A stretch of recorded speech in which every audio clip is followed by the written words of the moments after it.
Hey, everybody, welcome. Aloha. Let me grab my microphone and be all official about it. I'm Natalie, and this is Life After a Cult, the channel where we expose cult nonsense, laugh about the absurdity, and we hopefully unbrainwash ourselves at the same time.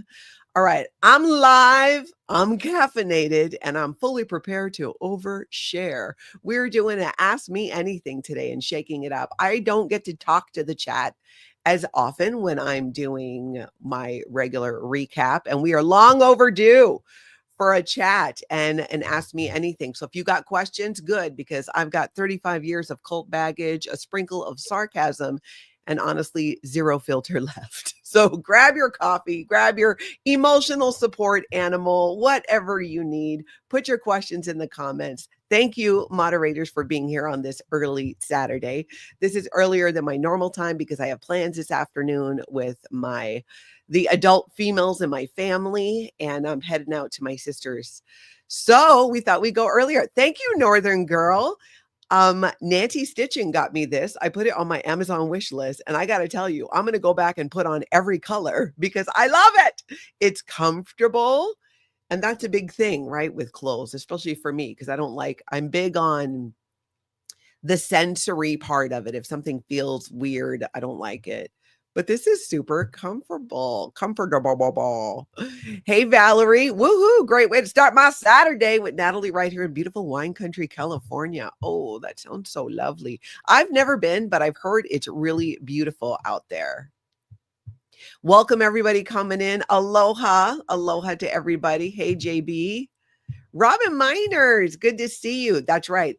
Hula on over to that like button, please. Oh, okay. I got my coffee. I've got my aloha button. We are ready to rock and roll here. Let's see. Where am I at here? And thank you so much for everybody who loves the sweater. I felt like it was very Easter weekend. Kelly Copter, aloha. It's so good to see you. Kelly, I've been thinking about you so much because I've been thinking a lot about our trip a year ago to Clearwater. And it was a difficult time, but I also had so much fun. And I was thinking about when we were out by the swing. You remember that at the pool and so many things. So it's been lovely to reminisce. Oh, good. We got everybody here. Ren again. Hey, welcome. So Soli, is that how you say it? Soli? We are so overdue for me to be able to just talk to the chat because I love it and I rarely get to do it because I'm always like talking about something. All right, well, everybody's coming in. I'm going to start grabbing some questions. Look at the detail too of this sweater. I love it. This, what would you call it? Like a scalloping or something? And it's thick, it's warm, it's perfect for the Midwest. And as I feel a little minor hot flash starting, but I have the menopause fan on. In fact, I got that thing on full blast this morning. It's just, I don't know why. It's one of those like, it's a little hot flashy morning. Janet from Another Planet is here. Hey, Squirrel Girl. Good to see you all coming in. Old Fritz, good to see you. Mock, aloha. Aloha. All right, I'm going to grab a couple questions here. Let's see. Gregory, I'm not sure what you were meaning here. You got to retype this for me, my friend, because I'm not sure what you're saying, but help me out. Help me out and put that in there. Maybe you can ask the question again. Mama Opal, has anyone have any fun Easter plans? I'd love to hear what your guys' Easter plans are. I don't really have any traditional Easter plans. I'm actually going to a cannabis festival with the adult females in my family and hanging out with my sister.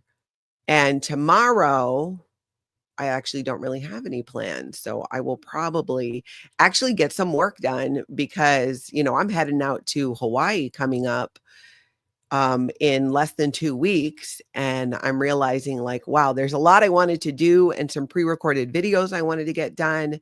And I've not gotten them done yet. So I need to get going on that. Let's see. Ren again has a question. Good morning, Natalie.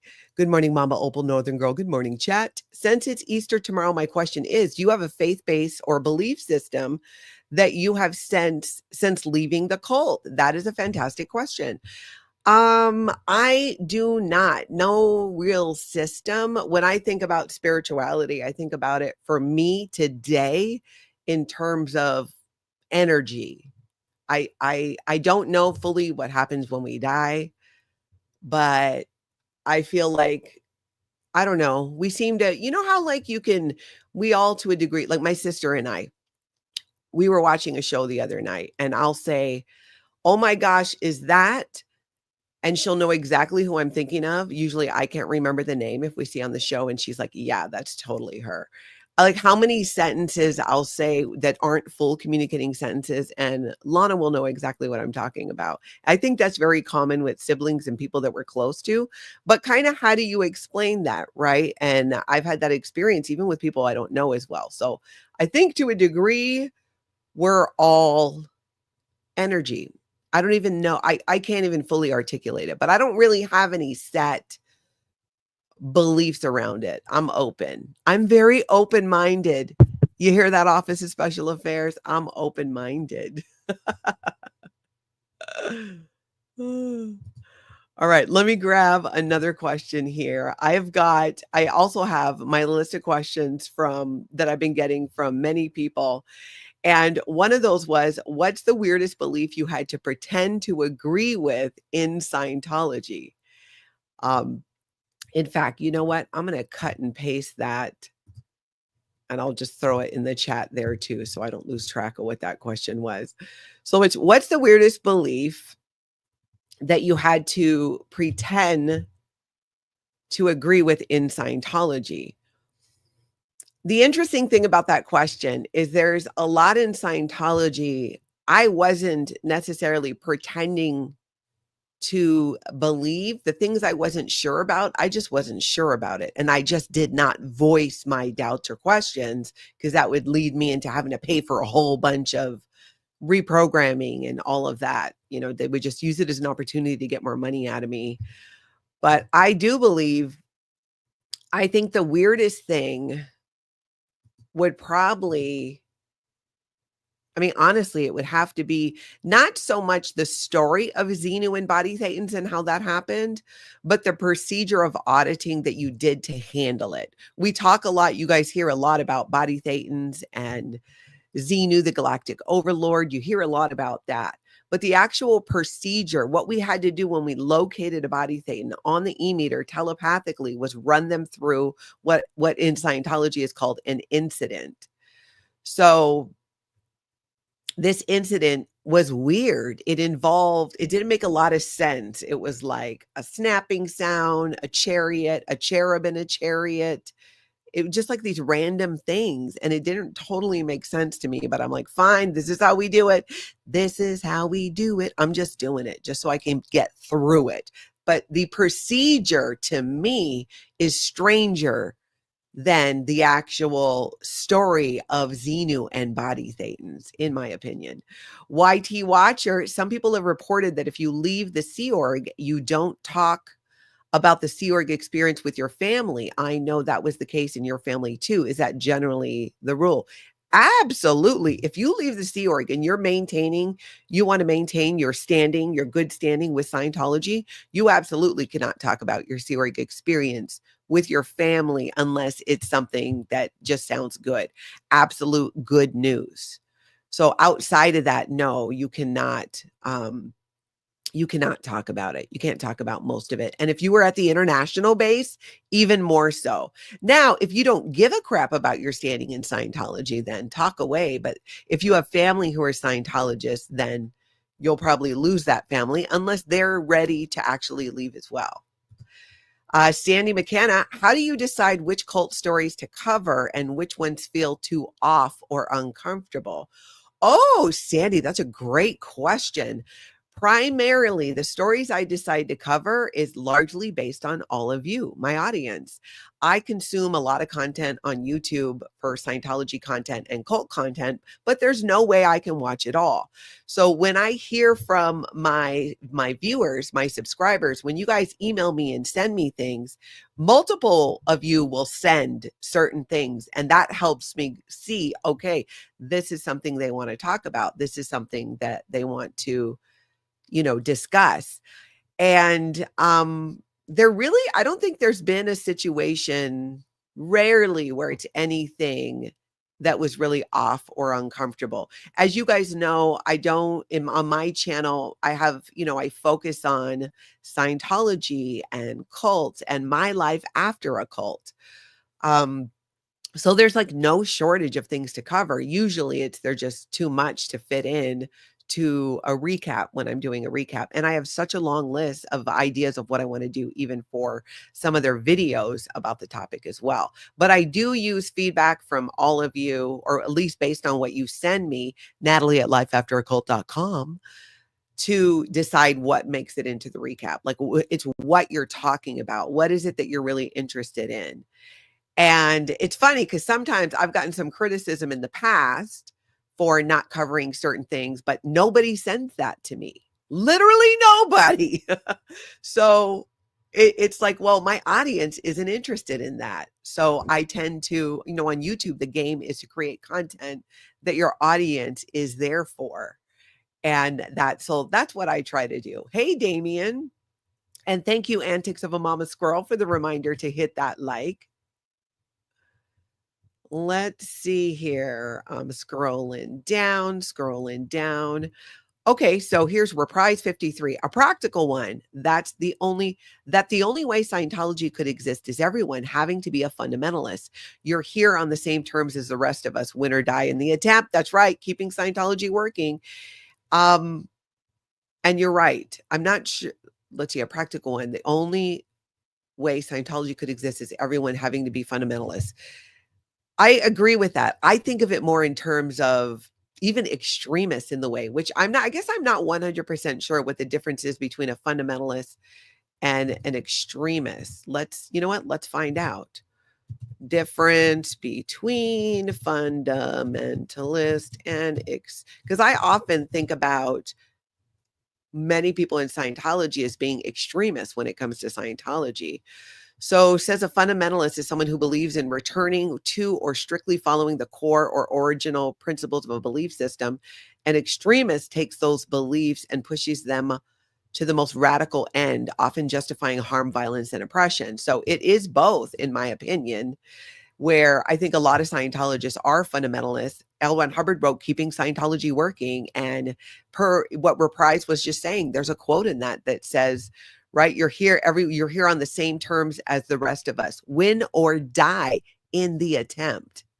That sounds very fundamentalist, extremist to me.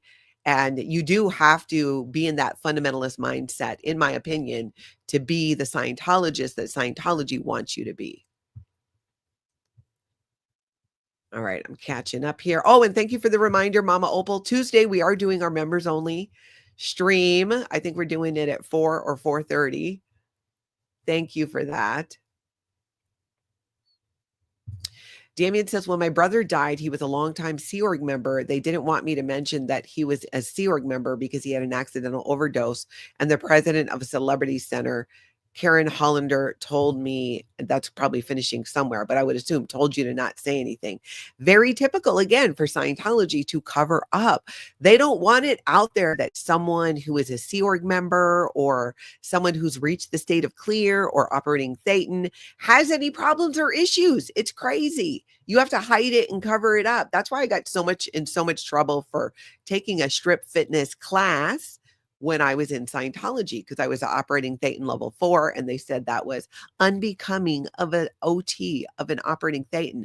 And I was like, at that point, I'm like, well, if that's what it means to be an operating Thetan, that you have to basically like pretend everything is unicorns and rainbows all the time, then no, I don't want that, because that's not how life is.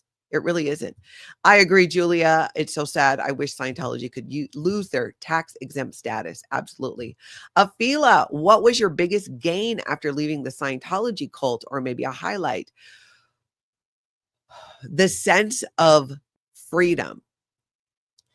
Even being able to like read a book in the middle of the afternoon, listen to music anytime I want. I compare it mostly to being in the Sea organization. That's when my life was most restrictive. When I left the Sea organization and I was a public Scientologist, I had more freedom, but there was so much judgment. Again, I took a strip fitness class. I got in trouble for it. It just So many things like that that are not a big deal that you get in trouble for in Scientology. So I feel like my biggest gain in leaving was my freedom, not having somebody constantly judging me and telling me what to do and trying to get money from me and trying to get my time from me. No, that is so like, no. And I feel for that, especially afterwards. It took time to get used to that, to be honest. It still felt weird, like I should be doing this or I should be doing that. But the further I get away from that mentality and recognizing and living my life where I am in control of myself, what I do, where I go, how I spend my time is probably my biggest gain since leaving Scientology. And that might sound very simple and not that big a deal, but when you've had so many aspects of your life controlled for such a long period of time, you don't take it for granted when you get that freedom.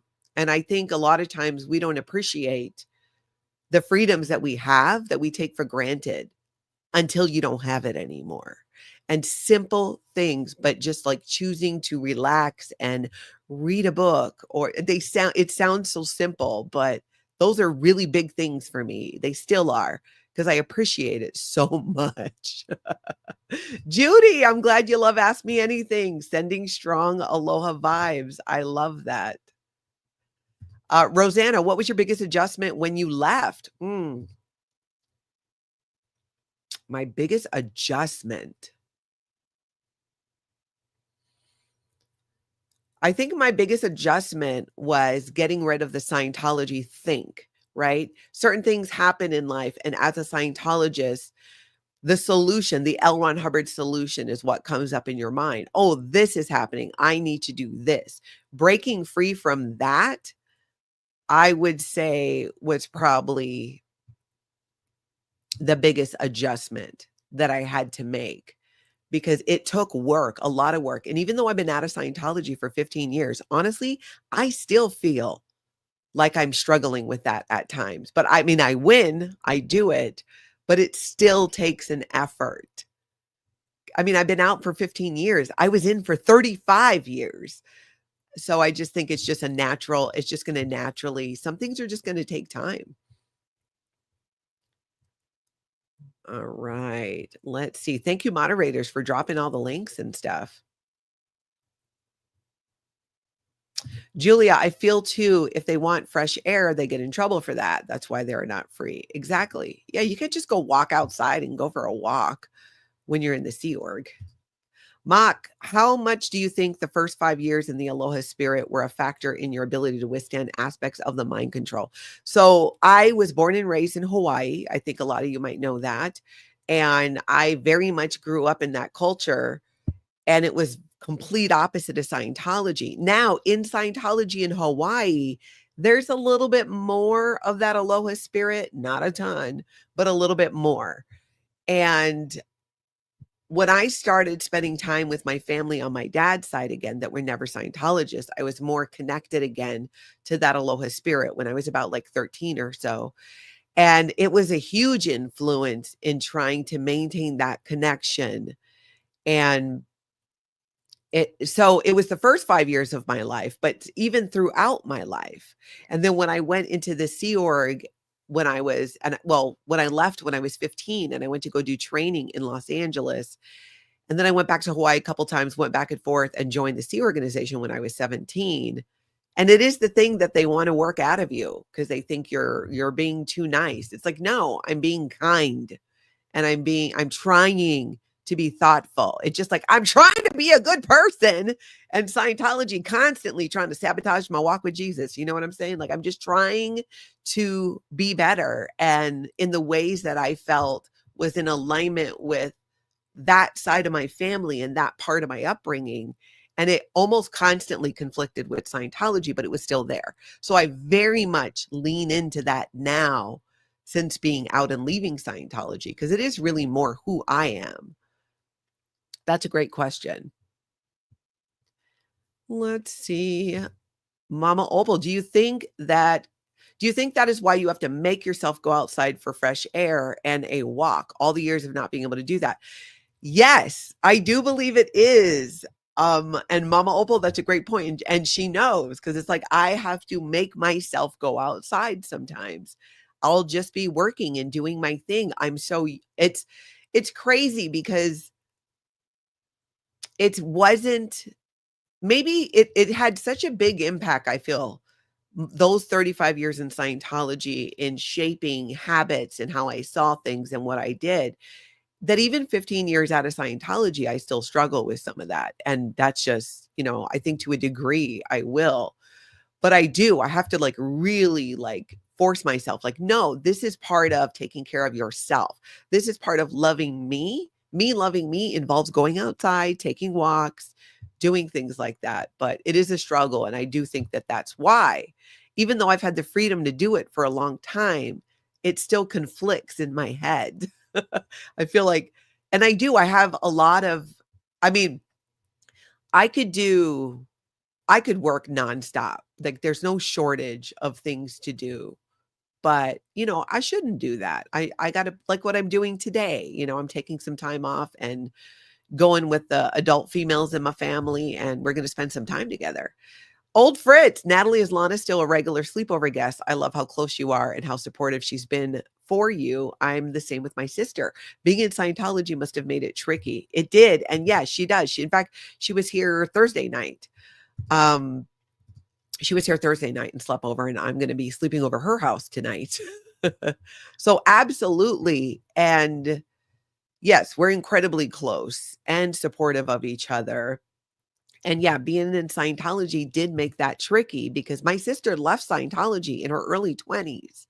So for many years, there's a lot we could not talk about because of that. Because I wasn't out of Scientology. So it's funny. We've talked more of our Scientology talks have occurred online when she's come on my channel. I guess because, we have so much other stuff that we do in life, but we do talk about it more often now. And I much prefer our relationship outside of Scientology, for sure. Reprise 53 says, a Sea Org person once told me, we don't do ARC, which is affinity, reality, and communication. If we did, we never get anything done. That is true. So this is a good point because it shows the contradiction in Scientology. L. Ron Hubbard says there's a triangle, and the triangle points are affinity, reality, and communication, and they equal understanding. And that if you raise one, like you communicate more, you raise reality and affinity, thereby you increase understanding. So you find things in common, affinity, you speak kindly, right? Well, you don't do that in the Sea organization and even on staff sometimes. They're more hardcore in the Sea Org because that is true. There is this mentality that you don't get anything done. You're just cutting through the BS. I think it's why I'm so horrible at small talk too. I just like, I much rather get to the meat and potatoes and stuff. Hey, great to meet you. I'm Natalie. What do you think about aliens? How many times have you been married? I just want to know the person and what they think about stuff.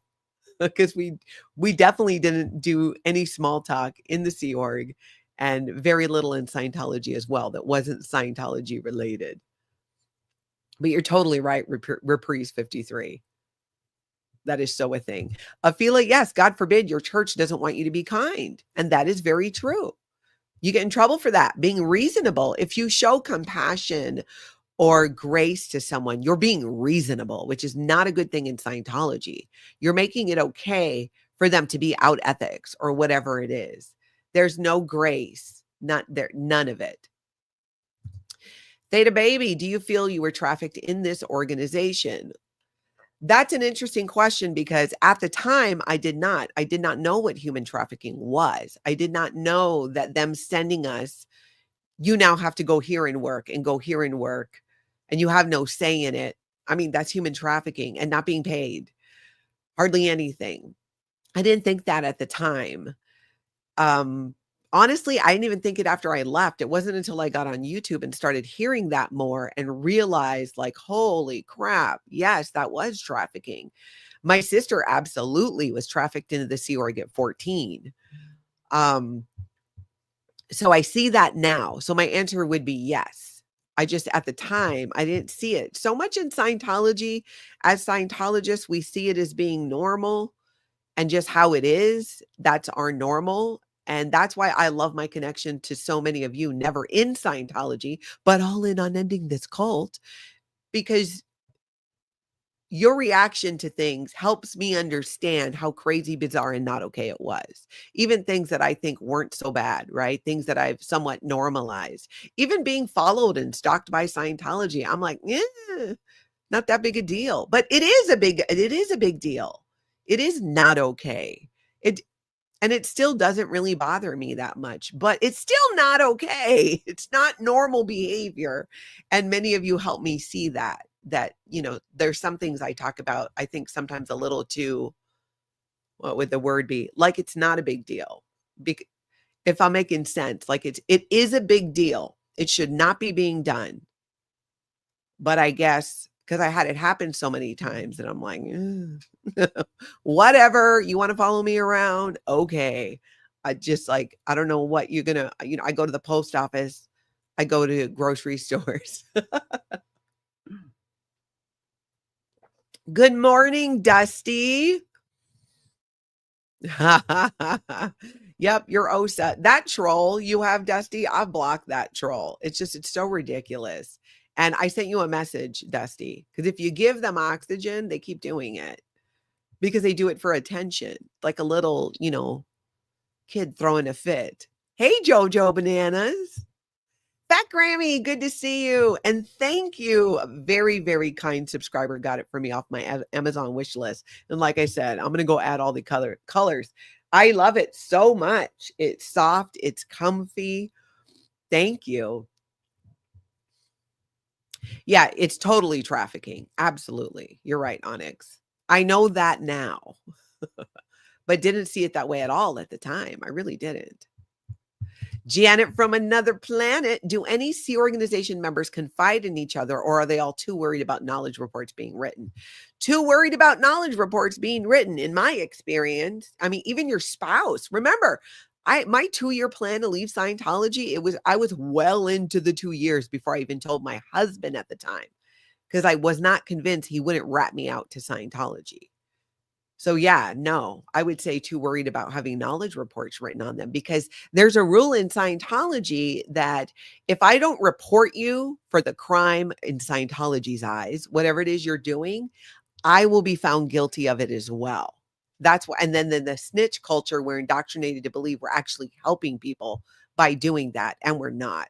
We're not at all.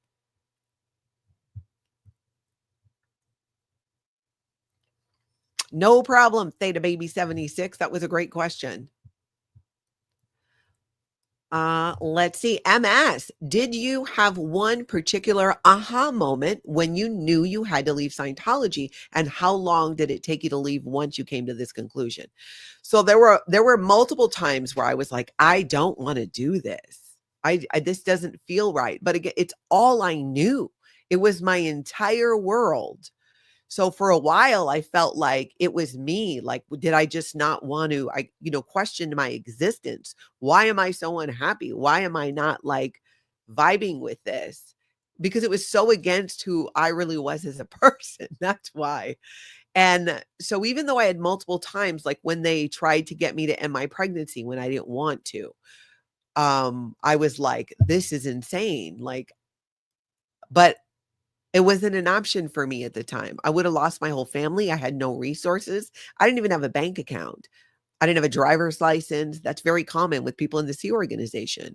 So when I left the Sea organization, I went to my mom, who was a very hardcore Scientologist. And then, I just kind of got sucked back in again. The day when I decided I'm leaving no matter what, as long as I take my children, I don't care if I lose everybody. Obviously, I cared, but I was willing to walk away from my family, and was when I was in a mall shooting in Seattle in 2008 and hiding in the back of this Journey store, realizing like I could die and I would be stuck in freaking Scientology still. And it actually was at that moment that I decided, that's it. That's it. I'm taking my kids. I then came up with a plan, and it took me about 2 years to actually leave, but I left with 3 generations of my family. I'm fortunate that way. Not everybody can do that. It's not easy to do. It's more unusual. My situation, I think, is more unusual that I left with so many family members and honestly, even friends. But the reason why so many people left when I left and when my husband at the time left was because at the org, the handlers were pulling in friends of mine and telling them complete lies about myself and my husband. And they were like, "What? Like, that's not the Natalie and Brad we know." And there were two other families that left as well. So Scientology shoots themselves in the foot by doing stuff like that. Northern Girl, is there anything you learned about the cult of Scientology that shocked you once you got out that you didn't know while inside? Girl, yes, so much. Go look at every video I've ever done with John Atack, and you see it in real time, where I am just shocked to learn so much. I mean, a lot of it, I think probably one of the big things that really shocked me was how much L. Ron Hubbard was involved in black magic with Aleister Crowley and Jack Parsons. How the whole thing with the Antichrist that he was involved in, that really shocked me. Hearing about how people, hey, Feral Cheryl, like David Miscavige, him beating his staff, like that wasn't as shocking to me because I could believe it as the black magic stuff and how much L. Ron Hubbard lied and how he was in hiding the entire time, pretty much. Those were things that were very shocking to me. It really was. Sharona, what is one of the most profound moments that sparked the greatest healing for you? Oh, let's see. Well, I'll tell you what I'm thinking of, which I'm trying not to think of because it'll make me cry.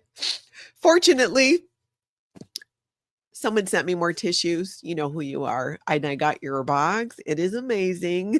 Thank you. I have more tissues. So the first thing that came to my mind was my time with Tony was probably, well, for sure. I mean, it was just a couple years after I left Scientology that I met him.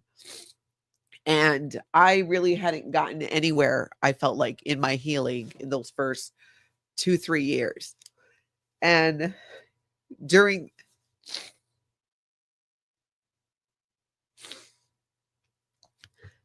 my time with him, it was so healing. He opened my eyes up to, forgiveness and compassion and fun and just being more spontaneous, doing what I want to do.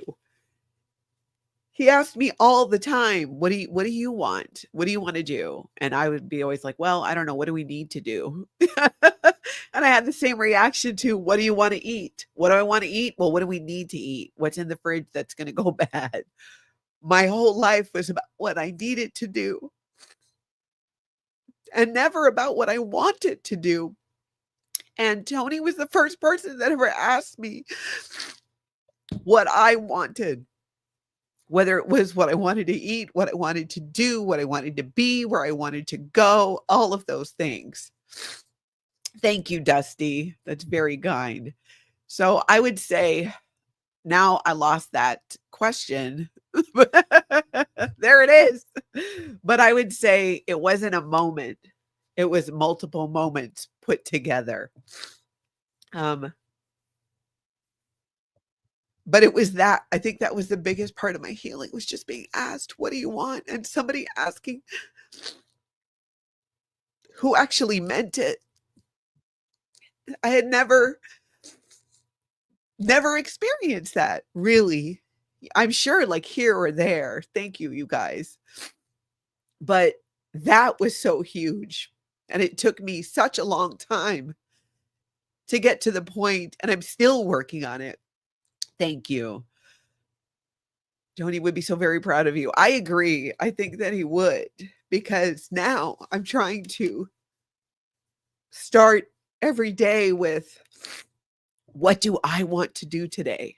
Of course, there's what I need to do. But what do I want to do? Oh, I have some time. What do I want to do? What do I want to eat? That one I still struggle with. I still more do like, well, what do we need to eat? But I'm working on that. I'm working on getting better about that. So it wasn't a moment, it was multiple moments. But honestly, I think that was one of the biggest questions. The universe brought you us, you have us now. Exactly, Feral Cheryl. And the friends that I've made since I've been on YouTube have been such a part of my healing as well, because even though I'd been out of Scientology for what, 14 years when I got on YouTube, I hadn't really spent time, hey, Amber, with a lot of former Scientologists where I could talk about these things where they knew.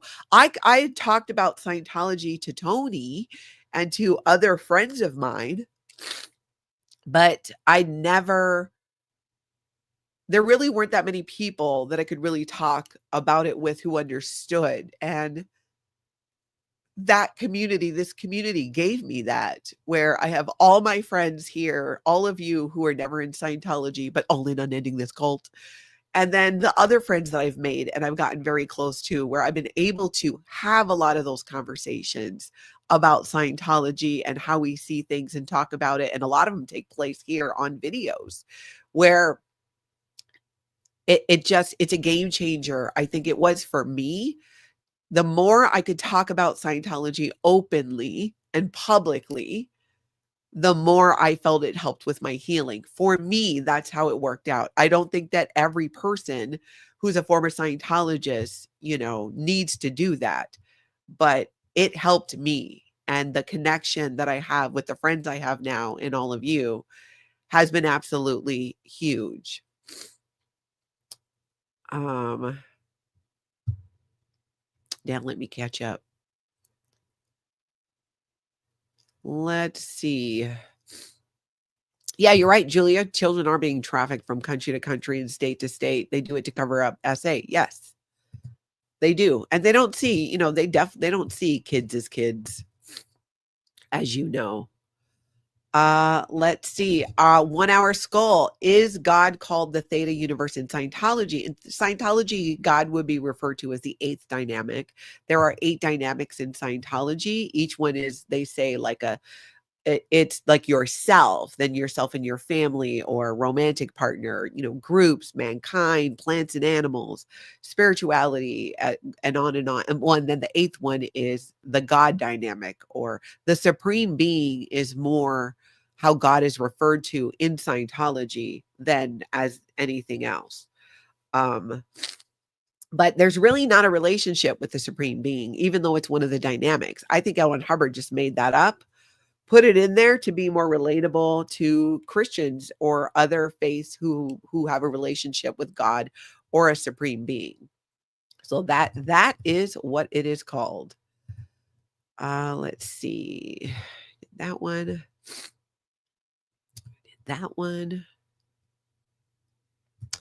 The Oreo Ritz.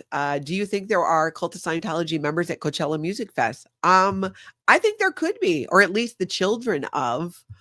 But yeah, I think that's a possibility. I've never, to be honest though, I don't recall ever meeting a Scientologist who had been to Coachella. It's way less likely, but very possible for some of the younger ones. Hey, JB808. Aloha, my brother. Do you know approximately how many Scientologists there are in Hawaii? I am not sure, but I'd be surprised if they could put together 100 people, to be honest, to show up at an event, something like that. Let's see. 1 Hour Skull. What is the difference between anti-Scientologists and anti-Semitism? Both are considered religions. Well, I would say, I don't identify as being anti-Scientologist. I'm not anti-Scientologist. I am against the harmful abuses of Scientology. And I'm, again, not even the beliefs, right? Some of the basic beliefs in Scientology, fine, right? You do you, if they're not hurting other people. But the problem is, many of the practices in Scientology do hurt other people. So that's the difference. And even then, I'm not against Scientologists. Many of them are victims of Scientology, just like I was and my family. In Scientology today, you have people who are victims of Scientology and you have perpetrators. That's who's left. And I think the people who are more down with the mistreating of people, they stick around longer. Who are more willing to look the other way about that, they stick around longer because it's justified. They think that their immortality depends on it. Whereas anti-Semitism, being more against an entire race of people, I think that's completely different. I think it's night and day. I mean, now I will say, if you are anti-Scientologist, just because they're Scientologists, you might be a little bit closer to that. But most people, it's the practices, it's the harmful practices that's the problem, and can separate that out. That people you see at Scientology organizations, many of them are victims of Scientology. They're victims of the mind control. They're victims of the control. They're the victims of Scientology's disconnection policy. They don't dare speak up. They don't dare leave. They don't dare stand up, because it would put them in not good standing with Scientology, which means losing your friends, your family, and potentially even your employment. Theta Body 76. Did the past life auditing sessions freak you out after the fact? Was it hard to unpack the stories audited out of you in past lives? How do you feel about this now? No, did not freak me out for whatever reason. I am pretty open. Like, something wild. I'm like, that's why I think I like conspiracy theories. Doesn't mean I believe them all, but I do enjoy hearing about it, because I'm like, well, that's interesting. I like to contemplate things. I like to noodle on it. I like to think about it. I like to discuss it.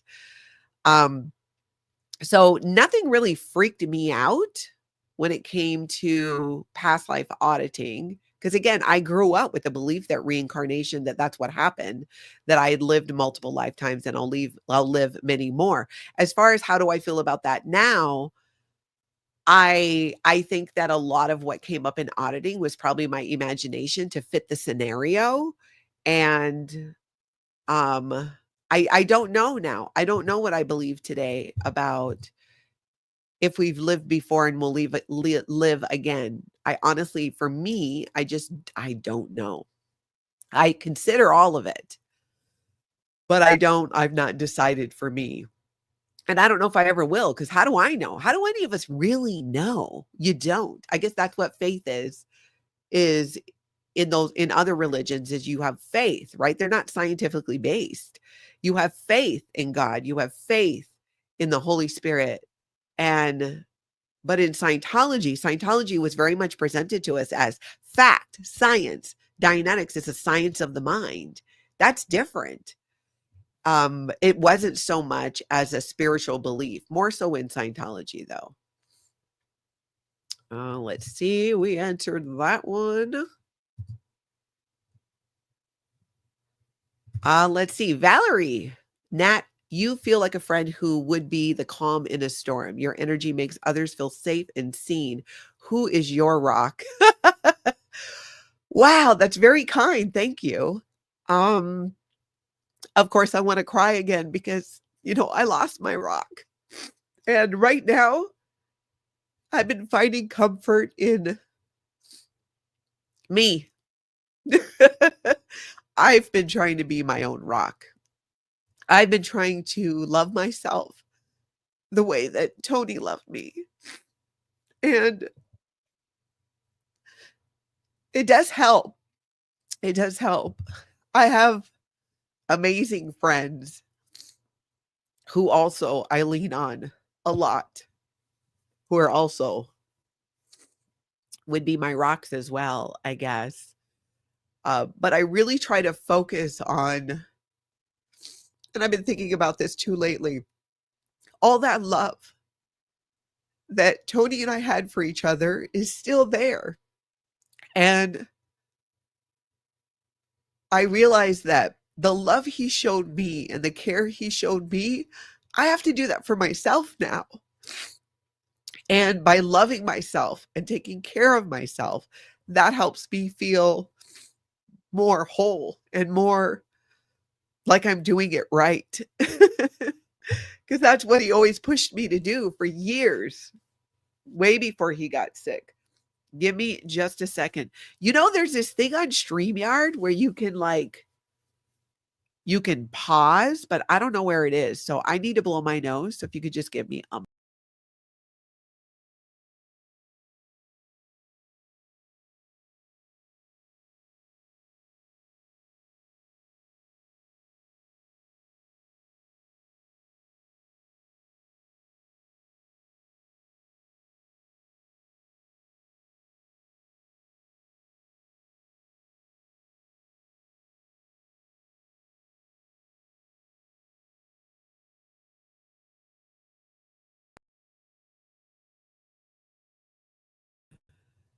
so hopefully that answers your question. I think that's what it is. And I have again like some amazing friends who have been there so much.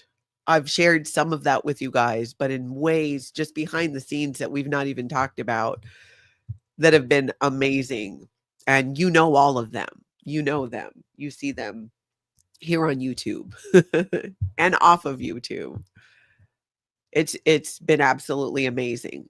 And that's Tony when he was alive. He was like, these are going to be your people. You know, your audience and people on your channel are going to help you through and support you through it. And he was right. I mean, those of you who've been with me from the beginning, from when Tony was alive and would come on, you know, remember that. And he was so right. And all of you, I mean, my gosh, coming on and being able to be on YouTube and talk about Scientology and share my grief too and what I'm going through is hugely amazing. It's so it's like I have a bunch of pebbles. I don't have one rock. I think of myself as the one main rock. But then I am surrounded by all these amazing pebbles of people, many of you, all of you who show up when I do a video and support me by watching, liking, subscribing, members of the channel, super chats, all the ways that so many of you support me. My Amazon wish list, y'all are dressing me now. That all helps. And yeah, that's kind of how I think I see it now. Let's see, YT Watcher. You know, when I use the tissue, I must inhale it because I feel like particles go in my throat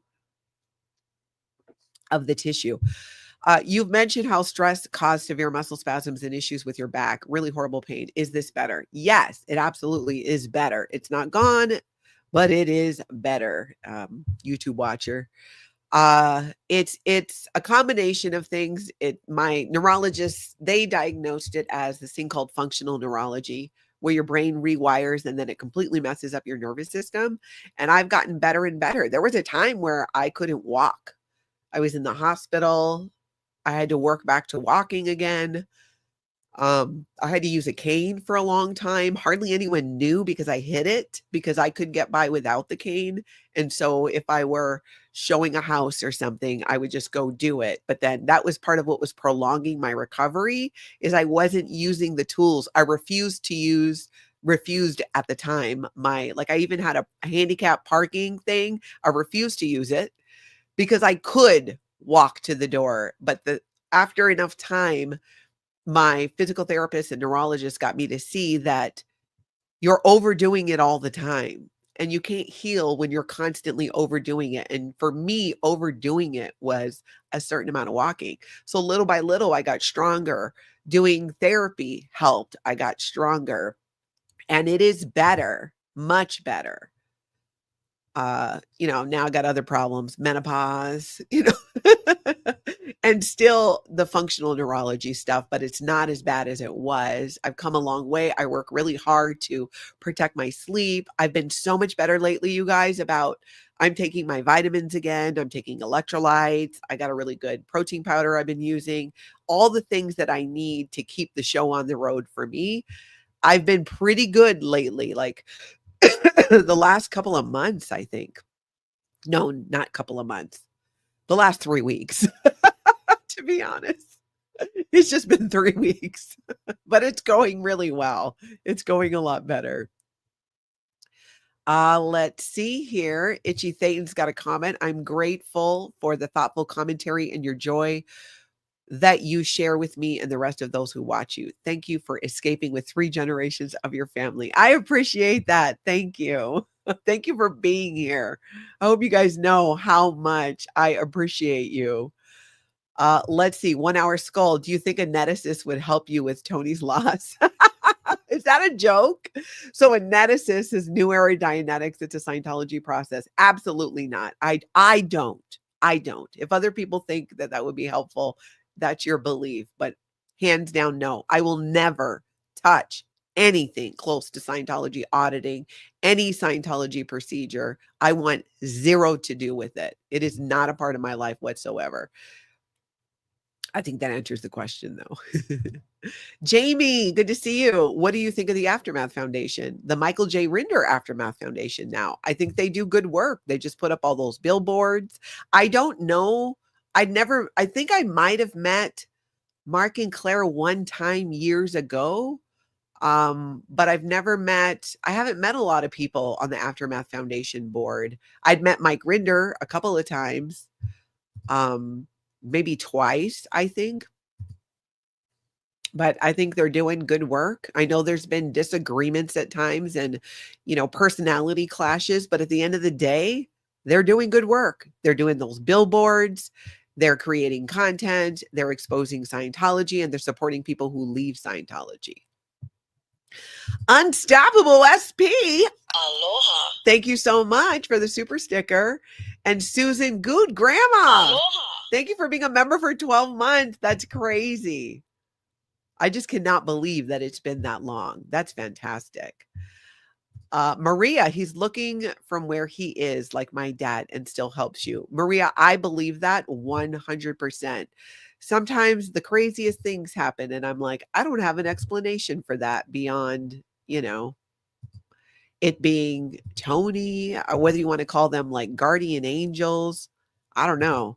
I definitely believe that there are people or spirits or energies that help us along. It's the only way I can explain how I'm even still standing today and how I get through a lot of the things that I've gotten through. MS, please let everyone in this chat be your rock, Natalie. Your willingness to share your story is helping all of us survive similar traumas. I am really trying. It is difficult. That's one thing that's difficult as a former Scientologist for me.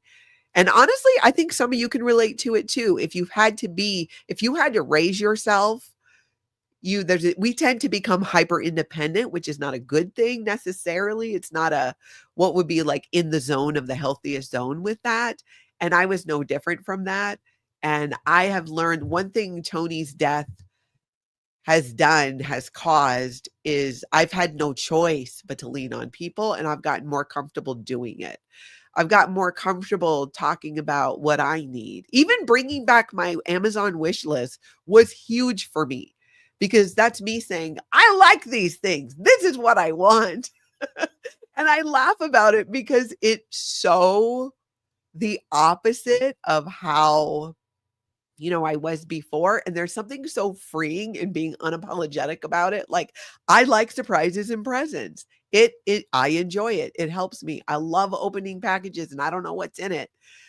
And it's just been amazing. So that's been huge for me and a weird thing about in my healing. And I've been getting better too at when I do things with friends is to actually tell them, this is what I want to do. You better tell me what you want to do because I am I call it my aloha era. I even have a hat that says it. I'm in my aloha era. And I'm a woman in her 50s. My children are raised. My partner's passed away. It's just me. So I get to focus on me for the first time in my life. I was in the Sea Org. I was married at 17. I had my first child at 19, the next one at 21. I've either had children and been with a partner, and those were beautiful times. But it's the first time in my life. I didn't have that adult time where a lot of people had, where you got to go figure yourself out and do things and not have a bunch of responsibilities.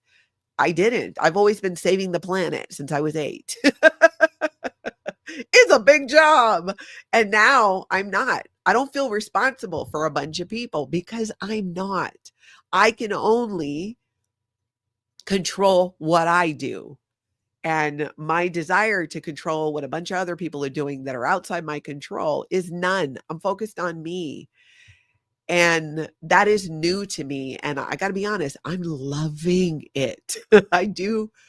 And it's funny because Tony always said, he's like, you're going to love it. And I'm like, you're insane.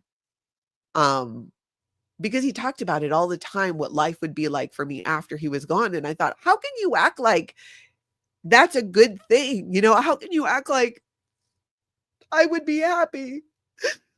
But as sad as I am, you know, with the loss, and I'm still working through the loss, I've had some of the happiest moments as well because he was right. He knew me so well.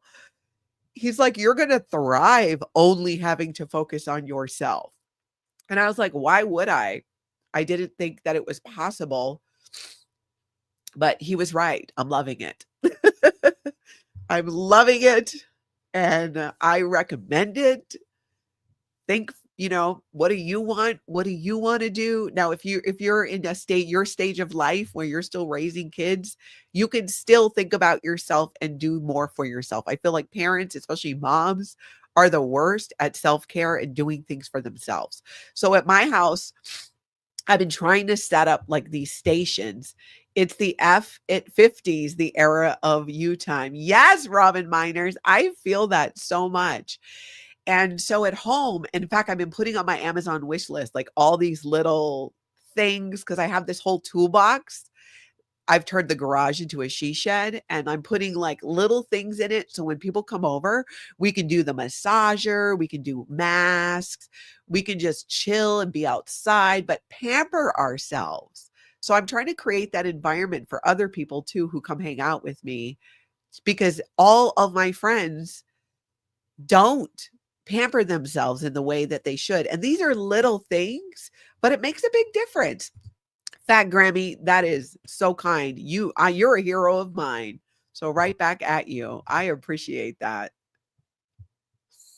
Ren again. Did Tony have a faith or belief system? No. He was raised Catholic, but he was not a practicing Catholic. I was baptized Catholic because I was baptized before my mom got into Scientology. But he was spiritual. He, you know, believed in spirituality and different, whether it was spirits or energies or whatever you call it. But he didn't have a set system or set belief system. Afila, would be good to hear the details of your journey with your neural condition, how you got the right diagnosis and treatment one day. Sounds like it's not an easy condition to diagnose. Yeah, it was not. For a long time, they thought I had MS, but I didn't have any lesions. And you got to have lesions to have MS. But I basically presented like that. And that's part of functional neurology is it's not a hardware problem where you have lesions on your brain causing these things. It's a software problem. It's the wiring is off. That's my understanding of functional neurology. But the functional neurology issues can be even more cause more physical pain than some other things that they can see lesions are causing this. Maybe I'll do a video and tell the whole story, Afila, because I've talked about bits and pieces of it, but I've never really talked about the whole thing. And a lot of it was during the pandemic, so I was able to hide it.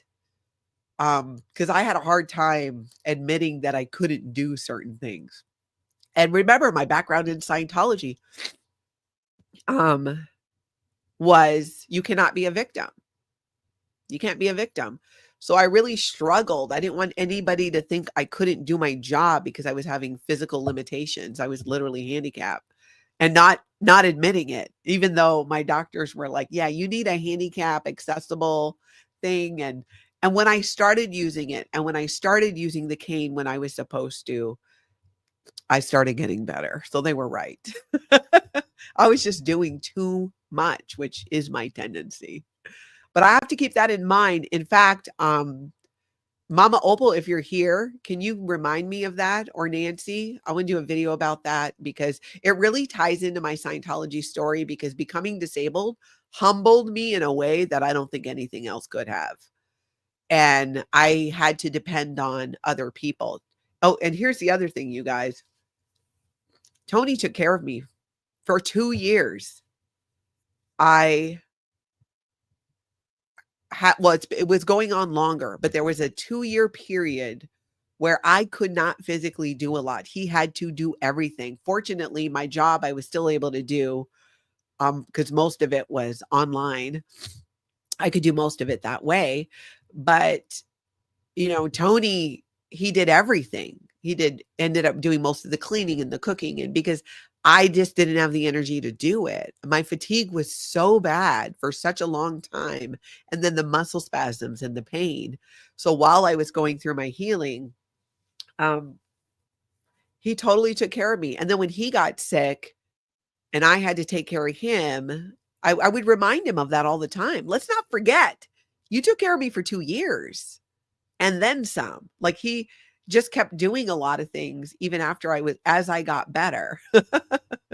We would actually, one of our things we would not fight, but kind of fight about was, because we always wanted to do things for each other and being like, no, you don't need to do that. Old Fritz was so lost losing my husband. Truly believe arrival of grandchildren saved me. I totally feel that.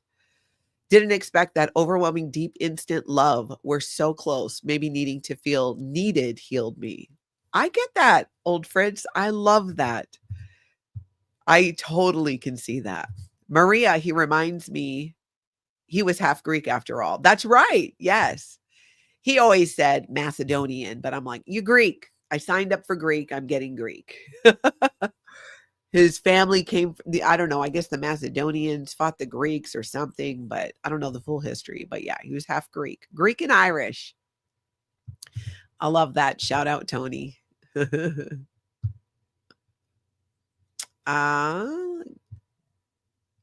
Gregory, are you getting caught up? Yeah, being the eye of the storm comes with a price, hyper independence. That's very true. That's actually very true. And I think a lot of us don't realize that hyper independence is not that healthy sweet spot, because we are people, and it helps other people to help us. It helps us to help other people. What would the word be? It's like, it's more interactive, I think. And I've gotten better, especially since Tony died, in letting people help me and asking for help. I still suck at asking for help, but I'm better. I'm getting better at it. I will pick up the phone if I'm struggling and call one of my friends and be like, I'm just stuck. Like, I need to talk. So I am better about it that way. Okay, I got Old Fritz's comment.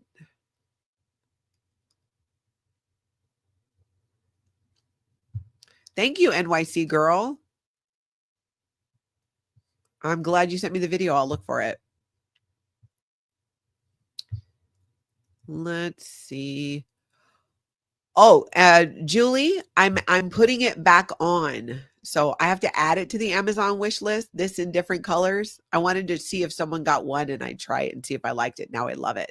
So I am going to go add that. I will add that today. And thank you for that consideration too.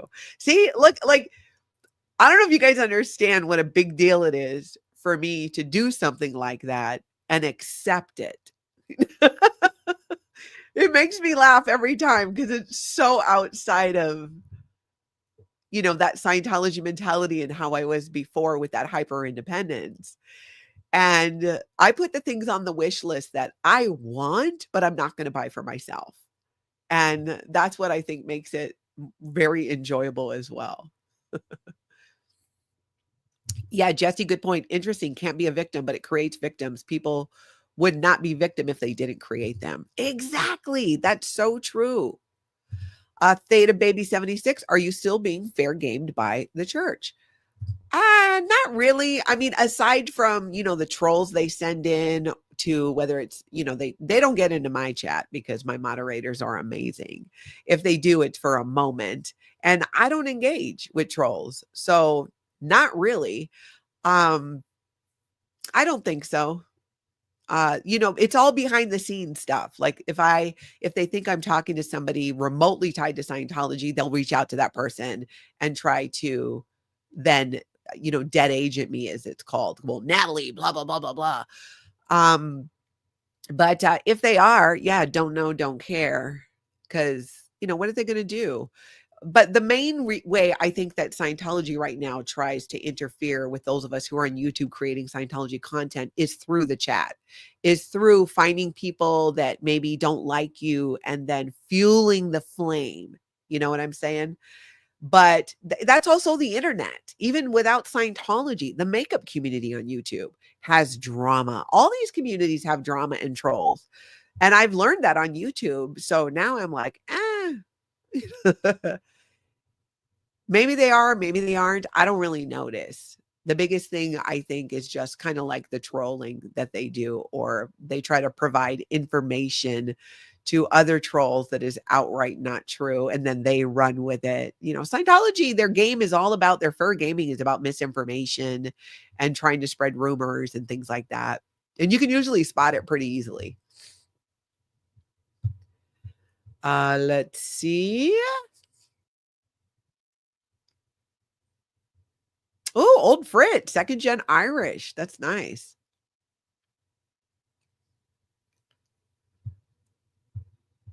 Yeah, Onyx, I don't know what's going on. But if you got banned, it was probably for something you said, but I don't know, but I see you there now. But just keep it aloha. That's like the rule there.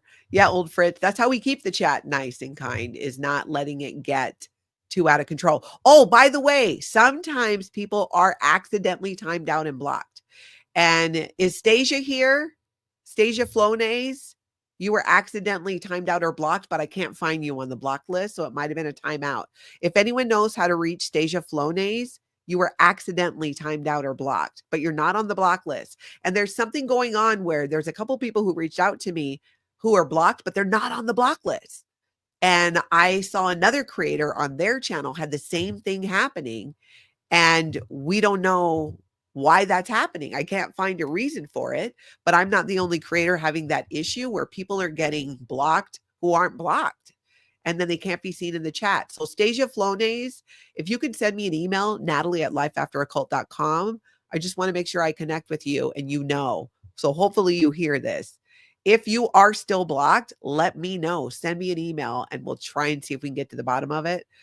And you can email me, Natalie@lifeafteraccult.com, and send me your URL for your YouTube channel. So when you create a YouTube account, there's a URL, right? www.youtube/ whatever your name is. I need that. That helps me find it because it doesn't always match your name. So keep that in mind there. Yeah, Julia, vertical live streams will get a lot of trolls because YouTube puts that out in the algorithm, shows it to so many more people. So you're going to get trolls on the verticals for sure, a lot more.